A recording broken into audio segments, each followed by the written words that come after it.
So hello everyone, Swami Vivekananda AKR chemistry classes में आप सभी का स्वागत है। तो लीजिएगा भाई, हमारा ये लेक्चर जो है कंप्लीट में इसमें आपको ये जितनी भी सीरीज़ है ना, जो मोस्ट इम्पोर्टेंट सीरीज़ हैं, ये ऑर्डर मैंने जो आपको फॉस्फेट लिगैंड के, सिग्मा डोनर एबिलिटी के, कोऑर्डिनेशन केमिस्ट्री में कुछ स्पेक्ट्रोकेमिकल सीरीज करवाई, नेफ्रोजेटिक सीरीज आई, वो सब मैं आपको यहाँ पर लिखवा रहा हूँ इस लेक्चर में। कंप्लीट मैं आपको इस पूरे लेक्चर में मैं आपको सिर्फ और सिर्फ ये सीरीज बताऊंगा, इन सीरीज के बारे में बताऊंगा। ठीक है, इन सीरीज को मतलब कि डिफाइन तो मैं कर चुका हूँ, सिर्फ मैं आपको इस लेक्चर में सिर्फ कंप्लीट सीरीज दिखा रहा हूँ, बना के दिखा रहा हूँ। उन सीरीज को आप एक पेज में लिख लेना, जैसे कि मैंने एक लेक्चर कंप्लीट इन सीरीज का बनाया। और आप खुद भी सोच सकते हैं कि अगर मैंने एक ही लेक्चर के अंदर इन सीरीज को ही अगर बनाया है, इन सीरीज को अगर डाला है, तो वो कितना इंपॉर्टेंट हो सकता है, इन सीरीज का कितना ज़्यादा महत्व है हमारे CSIR NET JRF GATE TIFR के लिए। इन एग्जाम्स में इन सीरीज का कितना ज़्यादा इंपॉर्टेंस है, ये आप यहाँ से ही पता कर सकते हैं कि मैंने सिर्फ एक लेक्चर ही इन सीरीज के लिए बना रहा हूँ, एक लेक्चर ही सीरीज का अपलोड करने वाला हूँ। ठीक है, ओके। तो सबसे पहला जो मेरा है भाई वो है स्पेक्ट्रोकेमिकल सीरीज। तो देखिए, आप सभी को पता है भाई स्पेक्ट्रोकेमिकल सीरीज का। ठीक है, स्पेक्ट्रोकेमिकल सीरीज का आप सभी को पता है वो क्या होती है भाई। COCN इज ग्रेटर क्या होती है स्पेक्ट्रोकेमिकल सीरीज में, जो पाई डोनर एबिलिटी, मतलब कि स्ट्रॉन्ग फील्ड, सबसे ज्यादा स्ट्रॉन्ग फील्ड ये होता है। फिर कौन सा होता है, सबसे ज्यादा वीक फील्ड ये होते हैं। तो आपको मैंने ऑर्डर तो बता ही दिया था, यहां से लेके कहां तक भाई, यहां से लेके कहां तक था वो, यहां से लेके कहां तक था भाई स्ट्रॉन्ग फील्ड लिगेंड, यहां से लेके हमारा था भाई वोटर, यहां तक NCS थायोसाइनाइड तक क्या था, थायोसाइनाइड तक का क्या था स्ट्रॉन्ग फील्ड लिगेंड। और वोटर से लेके यूरिया तक क्या था बॉर्डर लाइन, वोटर से लेके यूरिया तक क्या था भाई, यूरिया तक था बॉर्डर लाइन। ठीक है, फिर हाइड्रोक्साइड से लेके क्या था भाई, फिर हमारा हाइड्रोक्साइड से लेके कितना आयोडीन तक क्या था, वीक फील्ड लिगेंड था। ठीक है, याद रखिएगा, CO से लेके जो हमारा NCS है उस तक तो होगा स्ट्रॉन्ग फील्ड, फिर जो हमारा क्या होगा वोटर से लेके और जो हमारा यूरिया होगा वहां तक क्या होगा बॉर्डर लाइन, और जो OH नेगेटिव हाइड्रोक्साइड आयन से लेके आयोडीन तक वो क्या होगा वीक फील्ड लिगेंड होगा। ठीक है, ओके, याद रखिएगा इसको। फिर सबसे पहले हमने क्या देखा भाई, यहाँ पर सबसे स्ट्रॉन्ग फील्ड लिगेंड की एक बार लर्न कर लीजिए इसको। CO मतलब carbon monoxide cyanide is greater than PPS3CH3, PPS3CH3 का इक्वल होगा नेचर। ठीक है, इक्विवेलेंट होंगे इनका, जो इन्वायरमेंट होगा इक्वल नेचर के होंगे। ठीक है, ओके। और उसके बाद क्या आता है NO के बाद बाइपेरिडीन, ई अमोनिया, ठीक है, ग्लाइसिन, पाइरिडीन, EDTA4 नेगेटिव। ठीक है, इसके बाद क्या आता है CH3CN नेगेटिव। देख लीजिए ऊपर मैं बोल रहा हूँ, CH3CN नेगेटिव के बाद NCS नेगेटिव। ठीक है, फिर वाटर, उसके बाद O22 नेगेटिव जिसको हम क्या बोलते हैं, O22 नेगेटिव क्या बोलते हैं, हाइड्रोक्साइड। ठीक है, ओके, हाइड्रोक्साइड बोलते हैं, ऑक्साइड बोलते हैं, ऑक्साइड। ठीक है, ऑक्साइड। ठीक है, ओके, जिसको हम सुपर ऑक्साइड सुना होगा ना, सुपर ऑक्साइड, पर ऑक्साइड और ऑक्साइड। ठीक है, सुना है ना, क्या होता है पर ऑक्साइड पता होगा आपको, H2O2। ठीक है, H2O2। और हमारा सुपर ऑक्साइड क्या होता है भाई, super oxide O2 1 negative super oxide. ठीक है, ओके। और पर ऑक्साइड क्या आता है O22 नेगेटिव। ठीक है, O2 नेगेटिव है ये, O22 नहीं, O2 नेगेटिव। क्या है ये, O2 नेगेटिव। फिर उसके बाद ऑक्सालेट, C2O4 नेगेटिव। ठीक है, उसके बाद आता है इथेनॉल, फिर OH नेगेटिव, फिर यूरिया। ठीक है, देख लीजिए सीरीज ऊपर। ठीक है, फिर उसके बाद क्या आता है भाई, यूरिया के बाद क्या आता है, fluorine negative, N3 negative, ONO negative, chlorine negative, SCN negative. ठीक है, H2 negative, bromine negative, iodine negative. ये कंप्लीट स्पेक्ट्रोकेमिकल सीरीज है। ठीक है, उसके बाद आता है हमारा पाई एक्सेप्टर एबिलिटी लिगेंड। पाई एक्सेप्टर एबिलिटी लिगेंड में सबसे ज्यादा बेटर पाई एक्सेप्टर कौन सा होता है, NO पॉजिटिव। मैंने बता चुका हूं क्यों होता है NO पॉजिटिव CO से ज्यादा बेटर, बिकॉज NO पॉजिटिव क्यों होता है भाई, क्यों होता है NO पॉजिटिव CO से, क्योंकि यहाँ पर पॉजिटिव चार्ज है जिसके कारण इसका LUMO नीचे आ जाता है। ठीक है, NO पॉजिटिव, फिर उसके बाद CSC CS, फिर उसके बाद RNC CO, और उसके बाद क्या था भाई POAR3 PF3 PCl3, और POAR3 POR3 PR3 RCN, और फिर लास्ट में है NR3। ठीक है, ये पाई एक्सेप्टेबिलिटी का हमारा ऑर्डर हो गया। उसके बाद सिग्मा डोनर एबिलिटी का ऑर्डर देख लीजिए। सिग्मा डोनर एबिलिटी का ऑर्डर भी आपको पता होना चाहिए। ठीक है, उसमें क्या था भाई सिग्मा डोनर एबिलिटी का ऑर्डर, क्या है, NMe3 NH3 pyridine। NMe3 सबसे बेटर डोनर है, फिर NH3 है, फिर pyridine है। मैं सब कुछ डिफाइन कर चुका हूं पूरे कंप्लीट लेक्चर्स में, सिर्फ आपको यहाँ पर आपको कंप्लीट एक लेक्चर में आपको मैंने सभी सीरीज प्रोवाइड करवा दिए ताकि आपको कहीं ढूंढना ना पड़े। ठीक है, आपको यहीं पे करवा दिया। ठीक है, उसके बाद भाई NMe3 is better sigma donor than PMe3। ठीक है, क्यों होता है ये बता चुका हूं। ठीक है, क्योंकि ये इसमें इसके पास d ऑर्बिटल्स प्रेजेंट होते हैं 2d। ठीक है, 3d orbitals, empty 3d orbital present होते हैं इसके नेक्स्ट टाइम। ठीक है, वहां पर मतलब कि ये पाई एक्सेप्टर करवा लेता है। ठीक है, इलेक्ट्रॉन को एक्सेप्ट कर लेता है, लेकिन इसके पास क्या होता है भाई, इसके पास क्या नहीं होता, पाई बैक बॉन्डिंग नहीं हो पाती। यहाँ पर पाई बैक बॉन्डिंग हो जाती है। ठीक है, तो इसीलिए ये बेटर सिग्मा डोनर है। ठीक है, ओके, इसमें भाई और दूसरी बात और बताऊं मैं, ये तो था पाई बैक बॉन्डिंग का बात, ये तो पाई बैक बॉन्डिंग की थी। लेकिन हम अगर बात करें डोनर एबिलिटी की, क्योंकि हम डोनर एबिलिटी की बात कर रहे हैं, तो बात याद रखिएगा, जब मैं अप टू डाउन आता हूं ना तो डोनर एबिलिटी डिक्रीज होती है। जब मैं पीरियोडिक टेबल में अप टू डाउन आता हूं तो बेसिक नेचर डिक्रीज होता है। तो यहाँ पर क्या है, N और फॉस्फोरस अप टू डाउन आने पर आ रहा है। ठीक है, फॉस्फोरस, तो क्या होता है यहाँ पर, phosphorus is less basic than nitrogen. ठीक है, उसके बाद ये हमारा सिग्मा डोनर एबिलिटी में PR3, ठीक है, POR3, POAR3, PCl3, PF3, ये है। ठीक है, सिग्मा डोनर एबिलिटी में फॉस्फीन का आपको आगे भी करवाने वाला हूं भी। ठीक है, ओके, तो ये लिख लीजिए, ये सभी सीरीज आप लिख लीजिए। इसके बाद जो है मेरी क्या है भाई, नेफ्लोजेटिक सीरीज। ये सभी मैंने किस में करवाई थी, आपको याद हो तो, कोऑर्डिनेशन केमिस्ट्री में। ये सभी मैंने आपको कोऑर्डिनेशन केमिस्ट्री में कराई थी। ठीक है, ये सभी मैंने आपको कोऑर्डिनेशन केमिस्ट्री में कराई थी। ठीक है ना, ओके। अब जो मैं कुछ एक कराऊंगा आपको, कुछ एक और होंगी अभी हमारी। ठीक है, ट्रांस इफेक्ट सीरीज आएगी। अब मेरी ट्रांस इफेक्ट सीरीज और नेफ्लोजेटिक सीरीज को और देख लीजिए। कौन सी सीरीज है भाई, ट्रांस इफेक्ट सीरीज। देखिएगा कौन सी सीरीज है भाई, trans effect series. Trans effect series, trans effect series क्या होती है भाई, ट्रांस इफेक्ट सीरीज क्या होती है, जल्दी से याद करिए। जिसको याद नहीं है जल्दी से कीजिए भाई। जो पाई एक्सेप्टर है वो तो मेरे ऑर्गेनोमेटालिक में थी, और सिग्मा डोनर है जो वो ऑर्गेनोमेटालिक में थी, और जो मैंने स्पेक्ट्रोकेमिकल सीरीज कराई आपको वो कोऑर्डिनेशन केमिस्ट्री में थे। Trans series effect with coordination chemistry का था, लेकिन इनका यूज हर जगह पे है भाई। इनका यूज ऑर्गेनोमेटालिक, कोऑर्डिनेशन केमिस्ट्री, आपका केमिकल बॉन्डिंग, सब जगह पे इनका यूज है भाई। हर जगह पे यूज होगा इनका क्वेश्चंस में। ठीक है, हर जगह पे यूज है इनका। ठीक है, तो याद रखिएगा। ठीक है, उसके बाद trans series, trans effect series देखिए।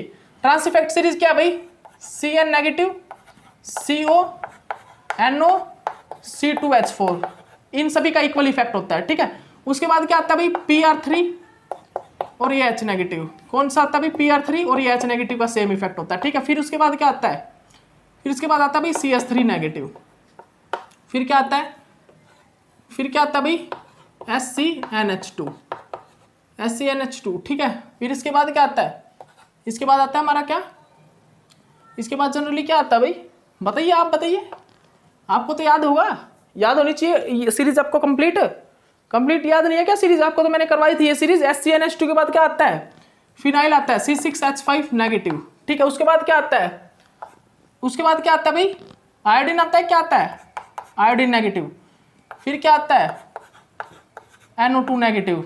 फिर इसके बाद क्या आता है, इसके बाद आता है भाई आइसोथायोसाइनेट। NCS नहीं आता, आइसोथायोसाइनेट आता है। क्या, आइसोथायोसाइनेट।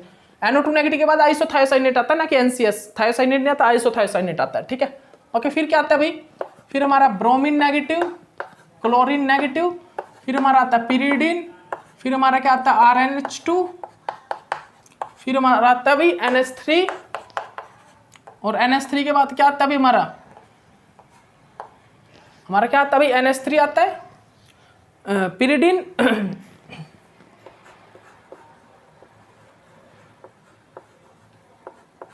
देख लीजिए ध्यान से, RNH2, ये क्या है भाई, RNH2, NH3, ये क्या है, क्लोरीन, पिरीडीन, RNH2, NH3, और क्या भाई उसके बाद क्या आएगा, उसके बाद क्या आएगा, फ्लोरीन नेगेटिव, उसके बाद OH नेगेटिव, और फिर लास्ट में H2O।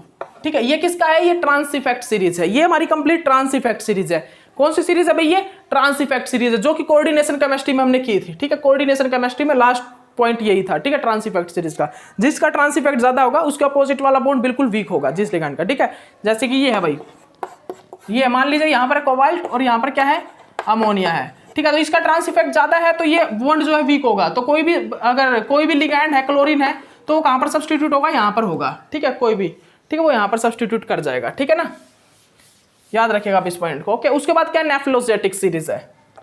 उसके बाद क्या भी, नेफ्लोजेटिक सीरीज है। कौन सी, नेफ्लोजेटिक, नेफ्लोजेटिक सीरीज। स्पेलिंग देख लेना भाई, नेफ्लोजेटिक जेटिक सीरीज। नेफ्लोजेटिक सीरीज में क्या है भाई, नेफ्लोजेटिक सीरीज में क्या है, नेफ्लोजेटिक सीरीज को करिए, जल्दी लिखिए भाई नेफ्लोजेटिक सीरीज को। नेफ्लोजेटिक सीरीज क्या है भाई, फ्लोरीन, फ्लोरीन वाटर अमोनिया इन इथाइलिन डाइमीन है, इन का मतलब इथाइलिन डाइमीन, ठीक है। फ्लोरीन वाटर अमोनिया इन, उसके बाद क्या आता है, उसके बाद क्या आता है भाई इनके बाद, उसके बाद आता है थायोसाइनेट NCS नेगेटिव, थायोसाइनेट, ठीक है। उसके बाद क्या आता है भाई NCS के बाद, NCS के बाद क्या आता है इसमें, क्लोरीन, और फिर लास्ट में साइनाइड, ठीक है। ये होता है हमारा नेफ्लोजेटिक सीरीज। नेफ्लोजेटिक सीरीज में क्या था भाई, जितना ज्यादा यहाँ पर क्या बीटा की वैल्यू किसकी ज्यादा होगी, बीटा की वैल्यू के लिए थी, ठीक है। तो मैं लेफ्ट टू राइट जा रहा हूं तो बीटा की वैल्यू क्या हो रही है, डिक्रीज हो रही है। क्यों हो रही है, तो मैंने आपको बता दिया था, cyanide is better pi acceptor, जो इलेक्ट्रॉन को एक्सेप्ट कर लेगी और मतलब रिपल्सन को कम करती है। बीटा कॉम्प्लेक्स आपको पता ही है, बी कॉम्प्लेक्स, बी मैंने क्या बताया था, बी एक बी डैश बताया था, एक बी बताया था, बी कॉम्प्लेक्स बताया था, ठीक है। एक बी डैश जो फ्री मेटल आयन के लिए यूज कर रहा था मैं, ठीक है, फ्री मेटल आयन के लिए यूज कर रहा था बी डैश, बी यूज कर रहा था बी कॉम्प्लेक्स के लिए, याद है ना आपको, सॉरी बी ओनली बी तो मैं किसके लिए यूज कर रहा था, सिंगल मेटल आयन के लिए, किसके लिए भाई, मेटल आयन के लिए, ठीक है। और जो बी डैश था वो यूज कर रहा था मेटल कॉम्प्लेक्स के लिए। तो आपको पता ही होगा मेटल कॉम्प्लेक्स में जो रिपल्सन है वो कम होता है, ठीक है। तो रिपल्सन कम होगा जितना, उतना ही बीटा की वैल्यू क्या होगी, डिक्रीज होती जाएगी, ठीक है। तो यहाँ पर बीटा की वैल्यू सबसे ज्यादा किसमें होती है, फ्लोरीन अटैच होने के कारण होती है। तो ये सब कुछ मैं बता चुका हूँ, ठीक है। तो आपको ये पता होगा नेफ्लोजेटिक सीरीज कौन सी होती है, ठीक है। तो देखिए मैंने ट्रांस इफेक्ट सीरीज करा दी, आपको नेफ्लोजेटिक सीरीज करा दी, ठीक है। अब देखिए नेक्स्ट सीरीज कौन सी है, पाई एक्सेप्टर, पाई एक्सेप्टर नहीं, pi donor ability of phosphine ligand, pi donor ability of phosphine ligand, दो रह ये बस आपकी, उसके बाद कंप्लीट हो जाएगा, ठीक है। Pi donor ability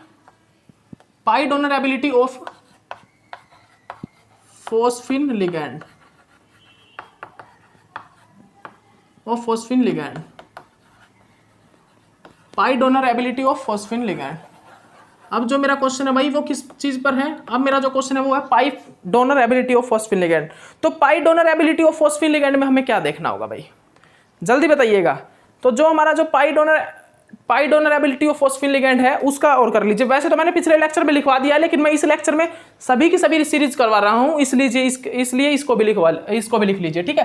pi donor ability of phosphine ligand क्या है भाई, वो हमारा क्या है, पी टर्सरी बुटाइल सबसे ज्यादा पाई डोनर एबिलिटी होती है, फिर उसके बाद होती है PCY3 की, CY क्या है, साइक्लोहेक्सेन, ठीक है, याद रखिएगा इस चीज को। फिर होती है PET3, फिर किसकी होती है, PME3 की, ठीक है, PME3 की, ठीक है। फिर उसके बाद किसका होता है भाई, इसके बाद किसका होता है भाई, बताइए जल्दी बताइए भाई, वेट मत कीजिए, आपने पिछले लेक्चर में किया भी होगा। फिर क्या होता है भाई, बताइए जल्दी। PME3 के बाद एन प्रोपाइल का होता है, ठीक है, एन प्रोपाइल। फिर कौन सा होता है, एन ब्यूटाइल होता है, ठीक है, याद रखिएगा आप इस चीज को, एन ब्यूटाइल। क्या होता है भाई, पी एन प्रोपाइल के बाद क्या होता है, PN प्रोपाइल के बाद क्या होता है भाई, PN ब्यूटाइल, ठीक है। उसके बाद कौन सा आता है, फिर आता है भाई हमारा PME2PH, ठीक है, PME2PH। फिर क्या होता है, PET2PH, ठीक है। फिर क्या आता है भाई, फिर हमारा आता है P4MEOC6H4 का ट्राइस, ठीक है। फिर क्या आता है भाई, P4MEC6H4 का ट्राइस। फिर क्या आता है, P3MEC6H4 का ट्राइस, ठीक है, H4 का ट्वाइस, ठीक है, ओके। उसके बाद क्या होता है भाई, उसके बाद क्या होता है, उसके बाद बताइए मेरे को, P2MEC6H4 का ट्राइस, ठीक है। इसके बाद क्या होता है, PPH3, इसके बाद क्या आता है भाई, PPH3 आता है। इसके बाद क्या आता है भाई, PPH3 के बाद क्या आता है, POMEPH2, ठीक है। उसके बाद ये आता है, देख लीजिए ध्यान से जो मैं बता रहा हूं, देख लीजिए ध्यान से, इन ऑर्डर को लिख लीजिए, अपनी कॉपी में नोट डाउन कर लीजिए। सबसे पहले टर्सरी ब्यूटाइल, फिर CY, PCY3, PET3, PME3, PN propyl, PN butyl, PME2PH, PET2PH, P4MEC6H4, P4MEC6H4, P3MEC6H4, P2MEC6H4, PPH3, POMEPPH2, POMEPH2, ठीक है, ओके। उसके बाद क्या होता है हमारा ऑर्डर, उसके बाद क्या होता है भाई, P4F C6H4 का ट्राइस। ठीक है, ये देख लीजिए डोनर एबिलिटी का ये ऑर्डर किस चीज का भाई? डोनर एबिलिटी का है। ठीक है, फिर क्या होता है भाई? P4Cl C6H4 का ट्राइस। ठीक है, ये होता है डोनर एबिलिटी का ऑर्डर। ये हमारा क्या होता है? ये हमारा होता है pi donor ability of phosphate ligand. Pi donor ability phosphate ligand का ऑर्डर है। ये क्या है भाई? Pi donor ability phosphate ligand का ऑर्डर है। क्या ये? Pi donor ability phosphate ligand का ऑर्डर, फॉस्फेट लिगैंड का ऑर्डर है। ठीक है, उसके बाद क्या? Sigma donor ability of phosphate ligand. Sigma donor ability of phosphate ligand. ठीक है, sigma donor ability of phosphate ligand को और नोट डाउन कर लीजिए, और जल्दी नोट डाउन कर लीजिए भाई। फिर सिग्मा, जल्दी से नोट डाउन कर लीजिए इसको भी। क्या है ये? Sigma donor ability of phosphate ligand. ठीक है, okay, sigma donor ability of phosphate ligand. ठीक है, ओके। ठीक है, करिए भाई, इसको और करिए। क्या था यहाँ पर? PMe3, फिर उसके बाद किसका सिग्मा डोनर एबिलिटी सबसे ज्यादा? PPS3। ठीक है, इसके बाद किसका है भाई? इसके बाद किसका होता है? किसका होता है भाई? POMe3। ठीक है, इसके बाद POPH3 का ट्राइस। ठीक है, इसके बाद भाई किसका होता है बताइए? PCl3। इसके बाद PNR2 का ट्राइस, PNR2 ट्राइस। ठीक है, देख लीजिए ध्यान से, PNR2 ट्राइस। ठीक है, इसके बाद किसका होता है? CO and is equal to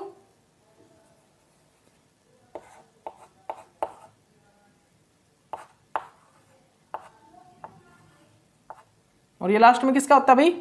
ये लास्ट में किसका होता है? PF का, PF3 का। देख लीजिए ध्यान से, किसका होता है भाई? PF3 का। ठीक है, ये होता है भाई यहाँ पर ऑर्डर। यहाँ पर जो ऑर्डर होता है सिग्मा डोनर एबिलिटी का, ये होता है। सिग्मा डोनर एबिलिटी का क्या ऑर्डर होता है भाई? PMe3, PPS3, POMe ट्राइस, POPH ट्राइस, और उसके बाद PCl3, और उसके बाद हमारा PNR2 का ट्राइस, CO and PF3 is equal. ठीक है, तो ये होता है sigma donor ability of phosphate ligand. तो लीजिए भाई, आपका कंप्लीट हो चुका है, यहां से ऑर्गेनोमेटालिक केमिस्ट्री। ऑर्गेनोमेटालिक केमिस्ट्री तो आपका पिछले लेक्चर में कंप्लीट हो चुका है, लेकिन यहां से आपका ऑर्गेनोमेटालिक केमिस्ट्री फिनिश हो चुका है। मैं बता देता हूं, इन सीरीज को करवा के मैंने आपको कंप्लीट ऑर्गेनोमेटालिक केमिस्ट्री फिनिश करा दिया है। अगर आपने मेरे कंप्लीट लेक्चर ऑर्गेनोमेटालिक केमिस्ट्री के कर लिए, तो मैं गारंटी देता हूं भाई, आप कोई भी टेस्ट को क्वालिफाई कर पाओगे। हायर से हायर लेवल और बिलो से बिलो लेवल जो टेस्ट होते हैं, उनको आप इजीली क्वालिफाई कर दोगे। सिर्फ अब आपको क्या करना है? आपको असाइनमेंट सोल्व करने हैं। आपको अब सिर्फ असाइनमेंट सोल्व करने हैं। मैं गारंटी लेता हूं भाई, आप सोल्व कर दोगे, सभी क्वेश्चन को सोल्व आउट कर दोगे, क्योंकि मैंने पॉइंट टू पॉइंट हर एक चीज आपको नोट डाउन करवाई है। किसमें? हमारे लेक्चर्स में। ठीक है, तो अगर आप हर लेक्चर के नोट्स बनाओ, अगर आप MSc फर्स्ट में ही हो, अगर आप अभी से नेट JRF की तैयारी में लग जाओगे, तो आपके लिए बहुत अच्छा रहेगा। क्योंकि भाई मेरे हिसाब से भाई मैंने एक भी पॉइंट नहीं, एक भी कंसेप्ट नहीं मिस करवाया आपको वो सभी कंसेप्ट मैंने क्लियर करवाए हैं जो आपके एग्जाम के लिए मोस्ट इंपॉर्टेंट हैं। ठीक है, तो अब मेरे को नहीं लगता कि आप मिस करोगे कोई क्वेश्चन। ठीक है, तो भाई आपको अब क्या करना है? सिर्फ और सिर्फ मेरे सभी लेक्चर को ध्यान से करना है। ठीक है, नोट्स बनाने हैं, हर एक नोट्स बनाओ, उसके बाद उनको रिवाइज करो। ठीक है, और एक चीज बता देता हूं भाई, याद रखिएगा, कभी आप ये सोचो कि ये यूनिट कर ली और रख देते हैं हो गई, ऐसे नहीं होगी। रिवीजन देना पड़ेगा, बार बार भूल जाओगे यूनिट्स को, एक एक पॉइंट को। भाई पॉइंट को याद रखना बहुत इंपॉर्टेंट होता है। हर एक पॉइंट को भूल, माइंड से स्किप हो जाते हैं पॉइंट्स। मैं बता देता हूं, माइंड से स्किप हो जाएंगे पॉइंट्स अगर याद नहीं रखोगे। ठीक है ना, तो याद रखिएगा इस पॉइंट को। तो चलिए ठीक है, इसी के साथ हमारा ऑर्गेनोमेटालिक केमिस्ट्री को फिनिश करते हैं। आपके सभी लेक्चर को मैं अपलोड करता हूं, उसके बाद आपका ऑर्गेनोमेटालिक केमिस्ट्री का असाइनमेंट स्टार्ट करते हैं। ओके, तो चलिए ठीक है, इस लेक्चर के लिए इतना ही काफी, और हम आपको आज ही नोटिफिकेशन डाल देते हैं ऑर्गेनोमेटालिक केमिस्ट्री का असाइनमेंट के लिए। और कुछ और नए टॉपिक के असाइनमेंट मैं लेके आ रहा हूं, क्योंकि मेरा ऑर्गेनोमेटालिक केमिस्ट्री अब फिनिश हो चुका है। मेरा देखिए लक्ष्य तो मेरा ये था 10 तक फिनिश कराऊं, लेकिन मेरे को प्रोजेक्ट आ गया 12 को डेट 12 को मेरे पास एक प्रोजेक्ट आ गया CSI नेट JRF, मतलब CSI और CSMCRI से एक प्रोजेक्ट आ गया था। ठीक है, तो उस पर मेरे को वर्क करना हो गया।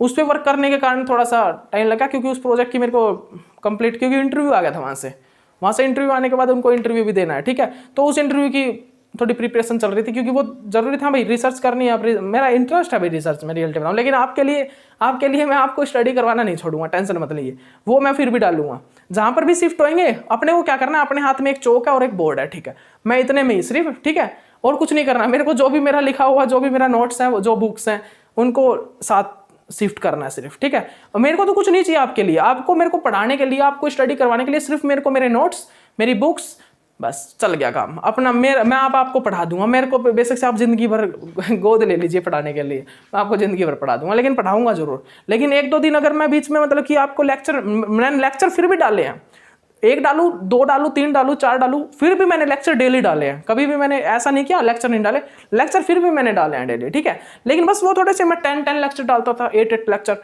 वो थोड़े नहीं डाल पाया। इसी कारण नहीं डाल पाया भाई, थोड़ा टाइम कम था, उस पर भी ध्यान देना पड़ रहा था, ठीक है। उस पर भी मैंने ध्यान दिया थोड़ा सा, क्योंकि वो भी जरूरी था भाई। अब रिसर्च में जाना है तो रिसर्च के लिए तो थोड़ा प्रोजेक्ट भी आना चाहिए, प्रोजेक्ट वर्क भी आना चाहिए, ठीक है, इंटरव्यू भी फेस करने चाहिए। तो बस वो इंटरव्यू के कारण मैं थोड़ा आपको नहीं करा पाया, ठीक है। ओके, तो चलिए ठीक है। अब लेकिन याद रखिएगा, अब आपके एग्जाम तक ये लेक्चर जो है ये 10 ही डलेंगे। मैं 10, 8, 9 इतने ही लेक्चर डालूंगा डेली, क्योंकि अब क्वेश्चन सीरीज चलेंगी गजब की। अब आपके क्वेश्चन सीरीज, क्योंकि इन सीरीज को मेरे कराने का कंप्लीट मतलब कि क्या मोटिव है, यही मोटिव है कि इन सीरीज को मैंने एक लेक्चर के लिए इसीलिए करवाया, क्योंकि अब आपका क्वेश्चन ही चलेगा। अब आपकी क्वेश्चन सीरीज चलेंगी सभी, एनएमआर की जो एनएमआर क्वेश्चंस हैं वो चलेंगे, आईआर स्पेक्ट्रोस्कोपी के क्वेश्चन, मास स्पेक्ट्रोस्कोपी के, ग्रुप थ्योरी के, कोऑर्डिनेशन, बायो इनऑर्गेनिक के, और हमारे जो भी क्वेश्चन हैं इनके ऑर्गेनोमेटालिक के सभी क्वेश्चन चलेंगे अब, ठीक है। उसके बाद हमारा जल्दी से जल्दी जितना टाइम बचेगा उस टाइम के अंदर हम ऑर्गेनिक केमिस्ट्री की कौन सी यूनिट लेंगे, stereo chemistry, reagent chemistry, pericyclic chemistry, in chemistry को उठाएंगे और जल्दी से इनको प्रिपेयर कर लेंगे। कोई ज्यादा टाइम नहीं लगेगा, इनमें रिएक्शन है मैं करा दूंगा, कोई ज्यादा टाइम नहीं लगेगा, ठीक है। तो चलिए ठीक है, इस लेक्चर के लिए इतना ही काफी। आपको नेक्स्ट लेक्चर में मिलते हैं और कुछ नया लेके आते हैं। Okay, bye.